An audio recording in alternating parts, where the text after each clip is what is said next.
अस्सलामुअलैकुम दोस्तों, तुसीं देखते पे हो लुडन पंजाब टीवी ते मैं तुहाडा मेज़बान मुहम्मद अहमद। सब तो पहले जनाब अपने चैनल लुडन पंजाब नूं करना है सबसक्राइब, बेल आइकन नूं करना है प्रेस ताकि मेरी आने वाली अच्छी और बेहतरीन वीडियो जनाब मेरे वीर वेखन। सब तो पहले जनाब पीरां दे डेरे ते आए हैं जनाब सजदां दे, और झोटी जनाब अगे भी विखाई सी, हुण जनाब चुआई लाण लगे हैं जनाब। मेरे वीरां ने जनाब झोटी वेखनी और जद्दी पुश्ती जनाब घर दी नस्ली मझ है, धुनी कोड़ी वेखनी है कोई नहीं दी, और थण वाने दी हर शय दी जनाब तसल्ली करावांगे।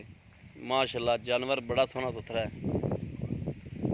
वाना मेरे वीरां ने वेखना है, तसल्ली करनी है आपदी।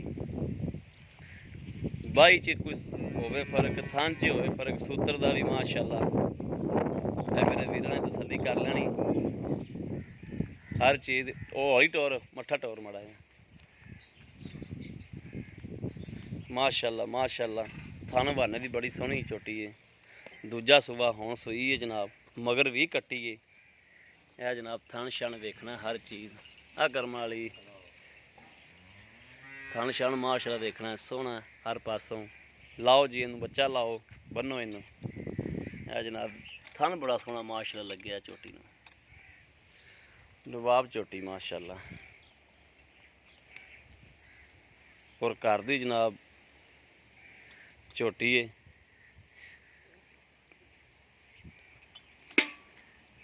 कोई व्यापार छपार दी नहीं, नस्ल ज़ात बड़ी जनाब, मगर भी कट्टी है और कट्टी भी जनाब मगर सोहनी माशाअल्लाह। अल्लाह पाक जिहड़ा वीर लै जावे उनके नसीब च करे।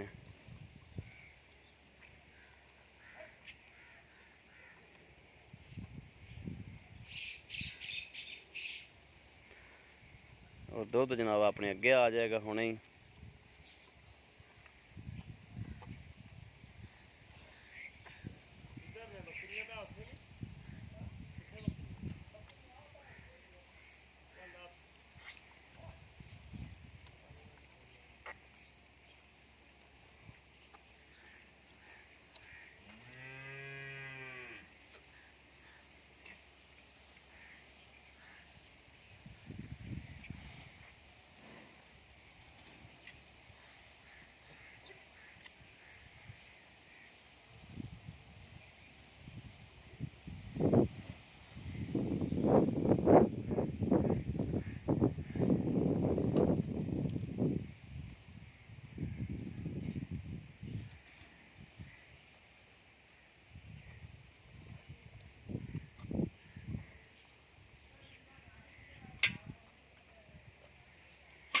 बर्तन विखा, बर्तन बर्तन ठीक है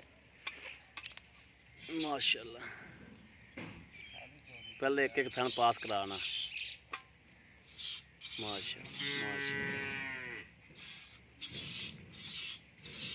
ठीक हो गया, दूजिया ते मारो माशाअल्लाह। चलो जी बिस्मिल्लाहिर्रहमानिर्रहीम। या अल्लाह खैर या अल्लाह खैर, सोने हबीब का सदका करके या अल्लाह खैर करें।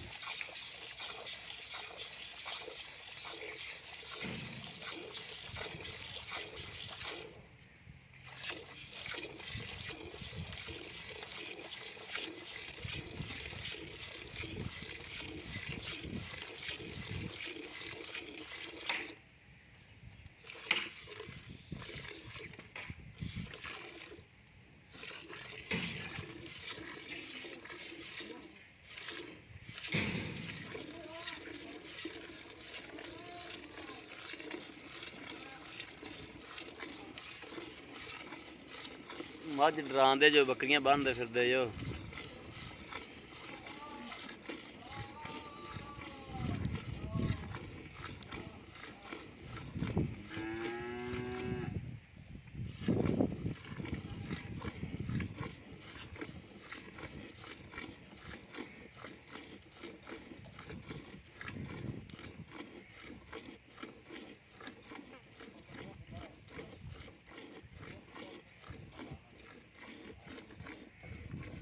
गाड़ी विखा दे। लो जी माशाअल्लाह तकरीबन 2.5 किलो होएगी गाड़ी।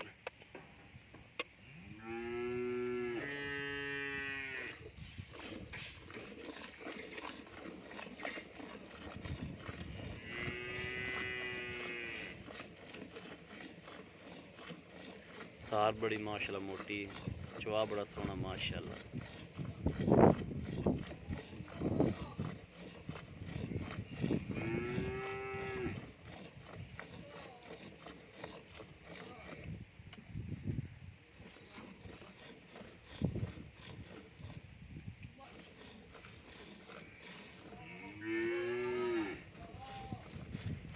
माशाल्लाह माशाल्लाह माशाल्लाह।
ਬੱਚਿਆਂ ਨੂੰ ਜਿੰਨਾ ਕੁ ਛੱਡਦੇ ਜੇ ਉਹਨਾਂ ਕੁ ਬੱਚਿਆਂ ਨੂੰ ਛੱਡਦੇ ਵੀ।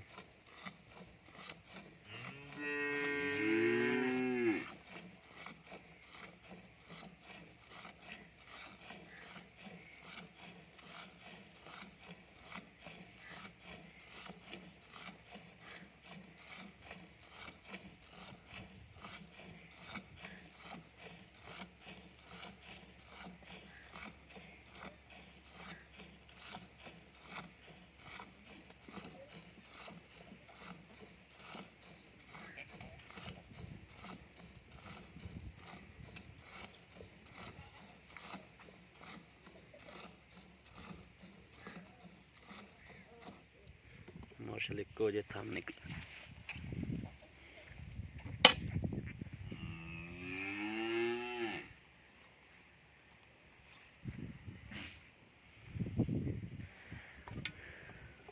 चलो जी मारो इनू ही करके लो जी। चल माशाल्लाह माशाल्लाह माशाल्लाह।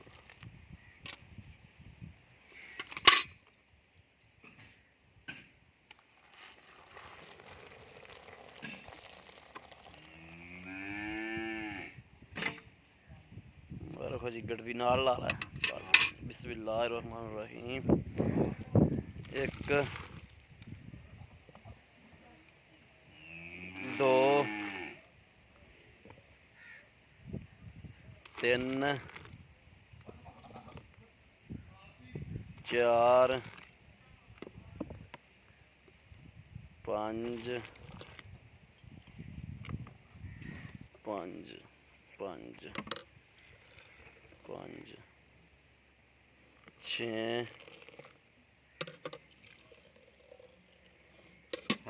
साढ़े छे। ठीक हो गया। चलो जी आओ है जी। अस्सलाम वालेकुम जी। वालेकुम सलाम जी मज तो आप चोल ही है जी भाई। दुध भी अपने अगे आ गया पक्का दुध दिन तो आप जे अगर 2 टाइम चवाइए किसी ਨੂੰ ਤੇ ਕਿੰਨਾ ਹੋਵੇਗਾ ਜਾਂ ਕਿਸੇ ਨੂੰ ਦਸੀਏ ਆਪਾਂ ਵੀ ਦੁੱਧ ਇੰਨਾ ਹੈ ठीक हो गया ਤੇ ਕਿੰਨਾ ਹੋਵੇਗਾ। ਇਹਦਾ ਹੋ ਜਾਊਗਾ ਜੀ ਭਾਜੀ 13 ਕਿਲੋ 13 ਕਿਲੋ ਦੁੱਧ ਪੱਕਾ 13 ਕਿਲੋ 13 ਨਾ ਲਾਓ 12 ਲਾ ਲਓ 12 ਲਾ ਲਓ ਹਾਂ ਜੀ ਚਲੋ ਤੁਸੀਂ 12 ਲਾ ਲਓ 12 ਲਾ ਲਓ 12 ਕਿਲੋ ਸੂਈ ਨੂੰ ਕਿੰਨੇ ਦੇਣਾ ਇਹਨੂੰ ਵੀ 8ਵਾਂ ਦੇਣਾ ਜੀ 8ਵਾਂ ਦਿਨ ਸੂਈ ਨੂੰ 8ਵਾਂ ਦਿਨ ਹੋ ਗਿਆ ਠੀਕ ਹੋ ਮੈਲਾ ਮੂਲਾ ਸੱਟੇ ਗਿਆ ਹਾਲ ਹਾਂ ਤੱਕ ਮੈਲਾ ਜੀ ਮੈਨੇ ਨਹੀਂ ਪਿਆ ਮੈਲਾ ਨਹੀਂ ਪਿਆ ਨਹੀਂ ਪਿਆ ਠੀਕ ਹੋ ਗਿਆ ਹਾਂ ਜੀ ਭਾਈ। ਮੈਲਾ ਮੂਲਾ ਸੱਟ ਕੇ ਕਿੰਨਾ ਕੁ ਕਰ ਇਹ ਜਾਏਗੀ 15 16 ਲੀਟਰ ਹਾਂ ਕਰੇਗੀ ਜੀ ਇਨਸ਼ਾਅੱਲਾ ਇੰਨੀਆਂ ਮਈਆਂ ਕਰਨਗੀਆਂ 14 ਲੀਟਰ ਵੀ ਕਰ ਜਾਵੇ ਮੈਲਾ ਸੱਟਣ ਤੋਂ ਬਾਅਦ 2 ਕਿਲੋ ਦਵਾਈਆਂ ਵੱਧ ਹੀ ਹਾਂ, ਜਾਂਦੀਆਂ ਨੇ 2 2.5 ਕਿਲੋ ਤਾਂ ਵਧਣਾ ਹੀ ਚਾਹੀਦਾ। ਹਾਂ ਜੀ ਵੱਧ ਜਾਣਾ। ਹਾਂ ਠੀਕ ਹੋ ਗਿਆ। ਇਹਨਾਂ ਦੇ ਅੱਛਾ ਇਹਦੇ ਕਿੰਨੇ ਪੈਸੇ ਨੇ ਇਹਨਾਂ ਦਾ ਜੀ ਇਸ ਮੈਚ ਦਾ ਹੈਗਾ 2,65,000 2,65,000 ਹਾਂ ਰੁਪਇਆ ਆਪਾਂ ਐਵੇਂ ਇਹਦੇ ਸਾਡੇ ਨਾਲ ਕੋਈ ਪਿਆਰ ਹਾਂ ਮੁਹੱਬਤ ਮੌਕੇ ਤੇ ਕਰਾਂਗੇ ਭਰਾਵਾ ਬਿਲਕੁਲ ਕਰ ਲੋਗੇ ਹਾਂ ਬਿਲਕੁਲ ਜੀ ਮਿਹਰਬਾਨੀ ਹੈ ਜਨਾਬ ਜੀ ਤੁਸੀਂ ਆ ਦੁੱਧ ਚੱਕ ਲਓ ਹਾਂਜੀ ਬਿਲकुल ਲਓ ਜੀ ਮੇਰੇ ਵੀਰਾਂ ਦੇ ਸਾਹਮਣੇ ਜਨਾਬ ਅੱਗੇ ਵੀ ਵੀਰਾਂ ਨੂੰ ਵਿਖਾਇਆ ਸੀ ਇਹ ਬਾਬਾ ਜੀ ਦਾ ਫਾਰਮ ਹੁਣ ਵੀ ਮੇਰੇ ਵੀਰ ਵੇਖ ਲੈਣ ਤੇ ਜਨਾਬ ਕਿਸੇ ਵੀ ਮੇਰੇ ਵੀਰ ਭਰਾ ਦੇ ਜਨਾਬ ਪਸੰਦ ਹੋਵੇ ਰਾਬਤਾ ਕਰ ਸਕਦੇ ਨੇ 0307 00 15881 ਇਹੋ ਹੀ WhatsApp ਨੰਬਰ ਹੈ ਇਹੋ ਹੀ ਰਾਬਤਾ ਨੰਬਰ ਹੈ ਬਾਕੀ ਉਮੀਦ ਕਰਾਂਗੇ ਸਾਡੀ ਅੱਜ ਵਾਲੀ ਵੀਡੀਓ ਮੇਰੇ ਵੀਰਾਂ ਨੂੰ ਪਸੰਦ ਆਵੇ ਕਮੈਂਟ ਲਾਈਕ ਸ਼ੇਅਰ ਆਦੇ ਵੀਰ ਨੂੰ ਜ਼ਰੂਰ ਕਰਦਾ ਰਹਿਣਾ ਤਾਂ ਕਿ ਤੁਹਾਡਾ ਵੀਰ ਤੁਹਾਡੇ ਵਾਸਤੇ ਬਾਹਰ ਫਿਰ ਕੇ ਅੱਛੇ ਤੋਂ ਅੱਛਾ ਜਾਨਵਰ ਲੈ ਕੇ ਜਨਾਬ ਹਾਜ਼ਰ ਹੁੰਦਾ ਰਹੇ ਬਾਕੀ ਜਨਾਬ ਇਸ ਵੀਡੀਓ ਤੋਂ ਆਦੇ ਵੀਰ ਨੂੰ ਦੇਣੀ ਇਜਾਜ਼ਤ ਅੱਲਾ ਨਿਗਹਿਬਾਨ ਪਾਕਿਸਤਾਨ ਜ਼ਿੰਦਾਬਾਦ।